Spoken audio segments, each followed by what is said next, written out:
الفيلم ديالنا كيبدا مع واحد ثلاثه الشبان اللي كانوا مسافرين. واحد شويه هو يبان لهم واحد الحانوت اللي كان في الطريق، وهبط واحد من دوك الشباب اللي سميتو عمر، وملي خدا المشروبات اللي بغا وبغى يخلص ما لقى حتى واحد في داك المحل. واحد شويه هو سمع واحد الصوت اللي كان جاي من الداخل، وملي طل تما لقى واحد البنت زوينه كانت كتفرج واحد الفيلم ديال الكونغ فو وكانت كتقلد دوك الحركات، وكان هو كيشوف فيها وعجباتو. وملي شافته واقف غوتات عليه وقالت لها شنو اللي دخلك لهنايا، وقال لها عمر سمحي لي انا بغيت غير نخلصك في هادشي المشروبات اللي خديت، حيت ما لقيت حتى واحد في المحل. ومن بعد دخلت لذاك المحل باش تخلص من عنده، وعمر كان باغي يجبد معاه الهضره باش ما كان، وبانوا ليه تما شي مجلات والسيديات ديال الافلام. وعمر جبد واحده من دوك السيديات وقال لها الا ما عرفتيش السميه ديال هذا الممثل غادي تضري باش تعرفيني على سميتك. وفعلا هي ما عرفاتوش، وقالت ليه بلي سميتها زهره. وعمر عجبته وقال لها بلي الضحكه ديالها زوينه. وملي مشى بحالو كان كيتلفت ليها حيت عجبته بزاف. ودازوا واحد 3 سيمانات وجا عمر وطلب منها الزواج. وافقت زهره وتزوجوا، وهكا عاش مع عمر في دارو اللي كاينه في المدينه، وكنشوفوهم كيبغيو بعضياتهم وعايشين في سعاده. من بعد قررت زهره باش تمشي تقلب على شي خدمه، وكانت باغا تركب فواحد الطوبيس اللي كان دايز، وسولت الشيفوره ديال الطوبيس واش غدوز من هاد البلاصه.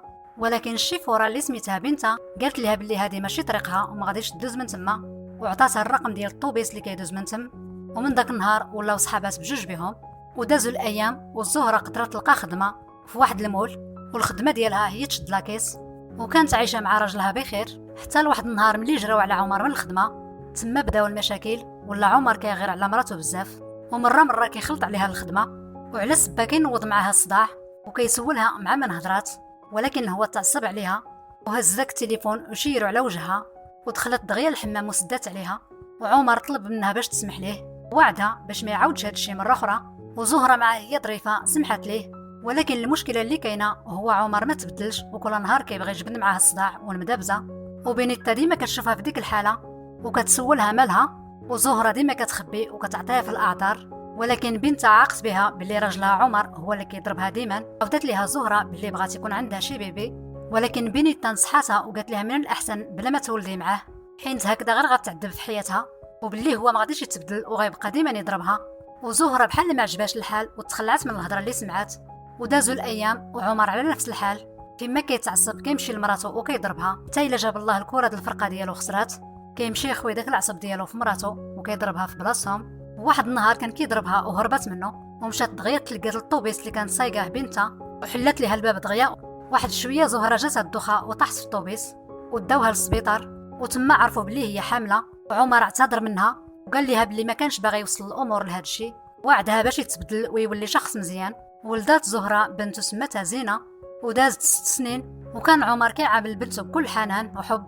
اما المعامله ديالو مع زهره كاع ما تبدلات، وكانت زهره ديما كتفكر تهرب من ديك الدار هي وبنتها. ولكن زينه كانت متعلقه بزاف بباباها حيت كيعاملها مزيان ومهلي فيها.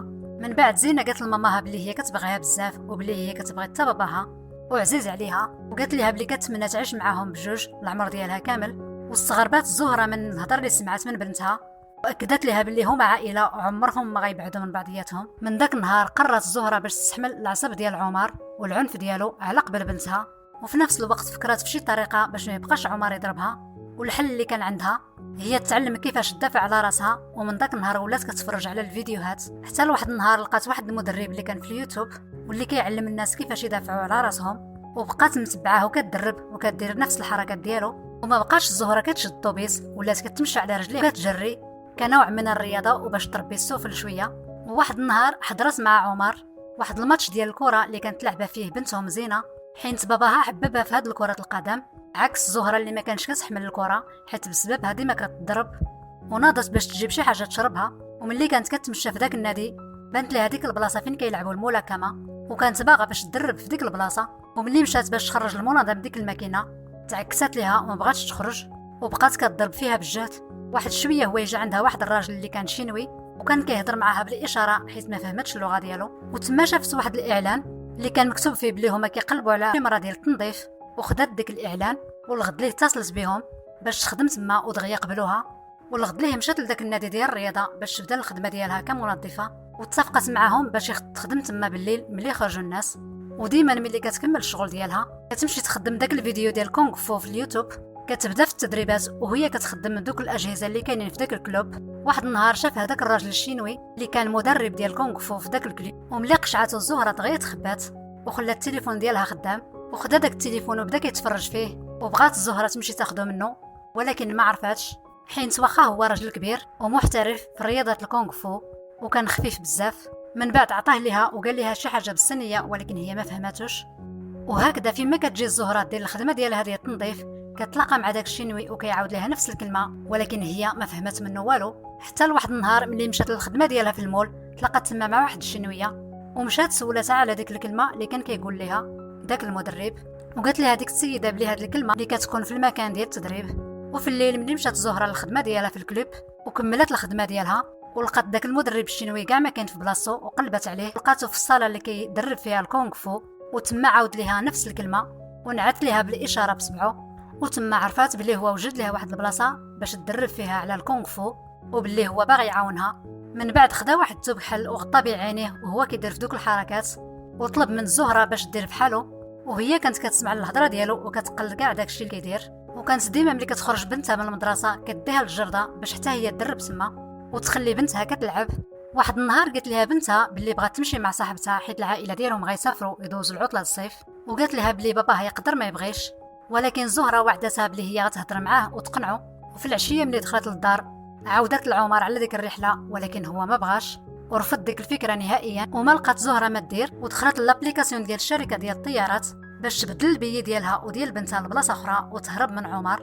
وعمر وصلوه الخبر بهذا الشيء اللي دارت من البريد وتعصب بزاف من هذا الشيء وما تسناهاش حتى شي ملي دخل للدار ومشى عندها للخدمه وغوت عليها تما وضربها، وهي بقات واقفه وما تحركتش من بلاصه واخا كانت كتسنى هذه الفرصه شحال هذه. ولكن المدرب ديالها شافها ومشى ضرب عمر وعطاه واحد الدقه وبقى كيغوت على زهره وقال لها علاش ما دافعتيش على راسك، وقال لها ملي انت ما كتخدميش داكشي اللي كنوريك ما غنبقاش نعلمك من اليوم. وخرجت زهره من تما وهي كتبكي. من بعد رجعت زهره للدار، واحد شويه هما يتفاجئوا بالبوليس اللي طق عليهم الباب وجاو باش يديو عمر حيت شي واحد ديكلارا بلي عمر كيضرب مراته. وعرفت زهره بلي صاحبتها بنتها هي اللي دارت هادشي. وزينه ملي شافت باباها غيديوه بقات كتبكي، وزهره قالت لعمر بلي ماشي هي اللي كتبيه، وهضرات مع ديك البوليس حاولت تقنعهم بلي راجلها ما دار حتى شي حاجه ولكن هما ما سمعوش الهضره ديالها. من بعد دازو شي ايامات وطلبت زهره من ماما صاحبه بنتها باش تدي معاها زينه للدار وتبات عندهم اليوم، حيت قررت ملي يجي عمر تهضر معاه مزيان. وملي مشات للدار بقات كتسنى حتى جا، وملي دخل كانت خايفه منه بزاف وسولها على بنته زينه فين هي وقالت ليه راه باتت عند صاحبتها، وبقى كيغوت عليها وقال لها بلي هي اللي شكمات بيه عند البوليس باش بنته تكرهه. وزهره دفعت على راسها وقالت ليه بلي ما دارت والو، ولكن عمر بحال ديما ناض بقى كيضرب فيها وخدا ليها الباسبور ديالها وبغى يحرقو. وزهره ما خلاتوش وبقات كتضرب معاه باش تاخذ الباسبور ديالها، وما حساتش حتى عطاتو واحد الكتبي في الصدر ديالو وبقات كتعجب من راسها حيت تشجعات. من بعد شادو بجوج بهم وبقاو كيضربوا. واحد شويه هما يسمعوا الصون ديال الباب ولقاو زينه هي اللي جات حيت ما بغاتش تبات عند ديك الناس. وزينه فرحات بزاف ملي شافت باباها ومشات عنقاتو، وحتى هو كان كيبوسها وكيلعب معاها وهو كيخنزر في زهره، وعرف بلي البنت هي نقطه الضعف ديالها. والغد ليه مشات زهره باش تركب الطوبيس مع بنتها وتصالحت مع المدرب ديالها باش عاوتاني تكمل معاه الدراب، وكل نهار كتعلم حاجه جديده. وكانت زهره فين كتجمع شي حاجه د الفلوس كانت كتخبيها في الكوزينه. واحد النهار لقاتهم ما كاينينش في بلاصتهم وعرفت بلي عمر هو اللي خداهم، وملي سولاتو ضربها بالنكره وقال لها ما عرفتش فينا هما وما شفتهمش. وفي ديك اللحظه هجمت عليه وكتفاتو وشداتو في الرقبه ديالو وقالت لي عندك 30 ثانيه باش توريني الفلوس فين درتيهم، ولكن هو ما بغاش يقول لها وبقى ساكت حتى جاتو الدوخه بديك الحركه اللي دارت ليه وسخف. وملي دخلت زينه البيت قالت ليها ماماها بلي باباك راه ناعس، يلا باش نخليه يرتاح شويه. وطلبات من صاحبتها بنيتا باش تقلب ليها على شي محاميه، وقالت لها زهره بلي ما بغاتش المحاكم والمشاكل باش البنت ما تاثرش بهذا الشيء. والمحاميه قالت لها الحل الوحيد اللي عندك هو تخلي عمر يسيني على طلب ديال الطلاق ويتنازل على البنت. وقالت لها الزهره بلي هذا الشيء صعيب بزاف حيت عمر ما غاديش يقدر يوافق بكل سهوله، وخلات معها هذيك الورقه حتى تشوف كيفاش دير ويسيني فيها عمر. ودازوا الايام والزهره باقي كتدرب حتى ولات محترفه. وواحد النهار زينه مشات مع الاصدقاء ديالها لواحد الرحله ودعتها ماماها. من بعد رجعت للدار ودخلت للبيت ولبست الحوايج ديال كونغ فو وقررت باش اليوم تفرقع ديك الرمانه ديال الطلاق، وحطات لعمر الورق ديال الطلاق باش يسيني فيهم وشدوك الوراق ولحهم في الارض وكان كيشوف فيها وهو كيضحك. ودارت معاه واحد التحدي وقالت لها اجي نضربوا بجوج، وقالت لي الا غلبتك انا غتسيني على الورق ديال الطلاق وغتنازل على الحضانه ديال البنت، وإلا غلبتيني انا غنبقى معاك. وعمر وافق دغيا حيت غداتو وباغي غير يضربها، ولكن تفاجأ ملي لقاها خفيفه بزاف، وفين ما كيبغي يضربها كتخوي ليه وقال ليها انت تدربتي مزيان، ولكن ما تنساش بلي حتى انا كنت كنعرف الكونغ فو. وبقاو كيضربوا بجوج بهم حتى هرسوا الدار كامله، ولكن في الاخر الزهره غلباتو وقدرت تعطيه واحد الضربه قاضيه، واعترف باللي هو خسر ومشى سينا في دوك الوراق. ومن داك النهار الزهره خرجت من ديك الدار ومشات عند صاحبتها بيتا وعاونتها حتى كرت واحد الدار اللي كانت خاويه حداها. الزهره فرحت بزاف حيت اخيرا تهنت من داك الضرب والعنف وغتعيش مع بنتها حياه زوينه وهادئه.